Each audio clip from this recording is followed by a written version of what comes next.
3:15 was a very creepy film. I thought the music was a great way to work in those beats of terror and keeping us in suspense.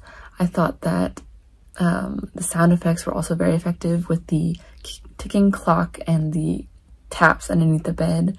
They both made my skin crawl.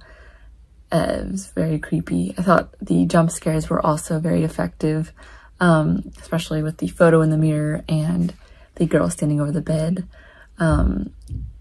I thought the ending was very eerie and foreshadowing of what's to come. You know, the reveal that the landlord is the potential killer, and the cyclical nature of this film, where we know what's going to happen to the next tenant. I also really enjoyed that. One of the scenes in this film that I thought worked the best was when he finds his own body underneath his bed, foreshadowing his own demise. I thought that was great and very horrific twist to add to this film, but it worked very well. So overall, I thought this film was great and very creepy. So this was really cool, you know. It definitely follows Edgar Allan Poe's edict of, you know, you want a short story, which is what this is, to have one singular effect. And what the singular effect that they had was they're building up to think that they're doing a Poe story, that it was going to be the Telltale Heart, that he was going to dig up the floor and, you know, his murdered wife would be down there. But instead, they turn it on its head and it's him. He's been murdered and she's the evil murderer. So it was a really nice twist. So yeah, they kind of, you definitely like set it up, you know, set up our expectations and then twisted it. And, you know, that kind of shocking surprise we had at the end was, you know, the overall effect. So good job there. Nicely shot, nicely done that there was, you know, not until the end there was any dialogue, that this whole story took place with no dialogue mostly, and in one room, and with 3 actors. The actors all did a great job. So yeah, it was nicely written, nicely paced, directed, good score, good sound design. So yeah, great job on this, and hey, I hope it gets out there and gets seen. This film is called 3:15 a.m., an intriguing and mysterious short.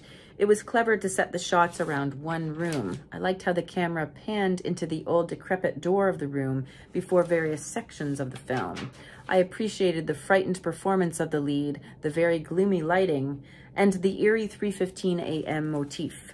The sudden movements of props and the ticking sound effects were frightening yet effective, as was the final scene when the woman shows her true villainy in a very subtle way. Great job, 3:15 a.m. Check it out. This was a fascinating piece. For a short that takes place all in one room, it managed to be compelling and keep me engaged the entire time. There's definitely this great air of mystery throughout it all, and just to do so much without saying a word just really speaks to the writing and the performance there. Really strong cinematography too. It's night, and the blue light feel, it not only looked cool, but it also just really helped the narrative along too, in a way where, you know, it just lent itself to the narrative, I should say. So that was really strong choice. I thought all in all it was just really an enjoyable short film.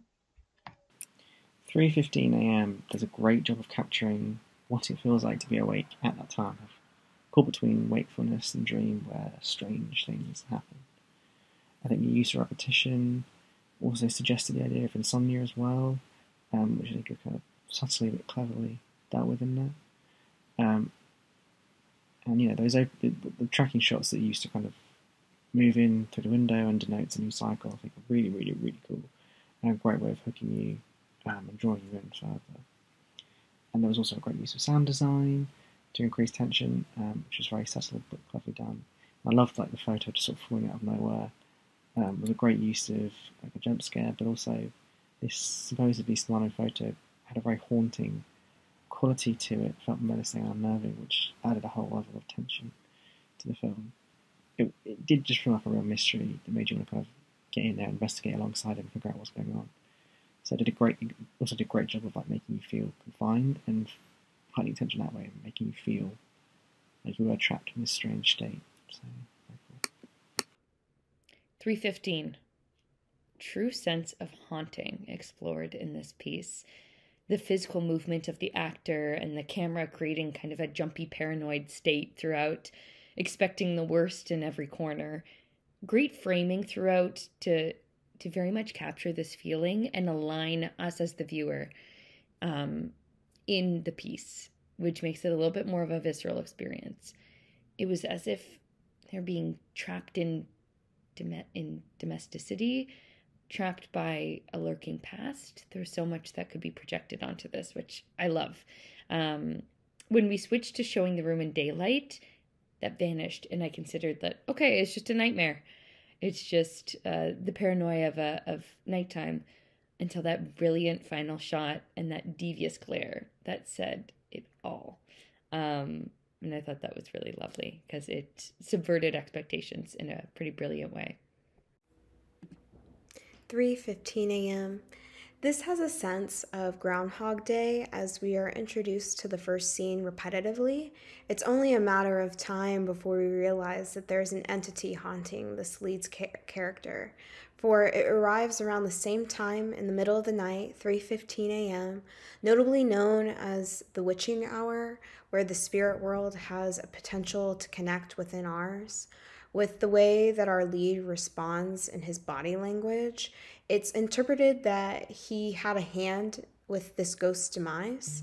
We begin to discover pieces of her bracelet and the days and cycle that we find this man to be lost in. And while we're there, he even has a pickaxe on hand. There's a sense that she's been buried beneath him, and his guilt and paranoia has gotten the best of him. He seems to be going mad, and it does make it seem like he's guilty until he uncovers his own body. The plot twist being that this woman it points out to turns out to be his killer. Or at least it points out to it with the last shot of her holding this axe, evil smirk, the camera work even with the color grading even changing. The atmosphere appears to be colder and darker and more chilling.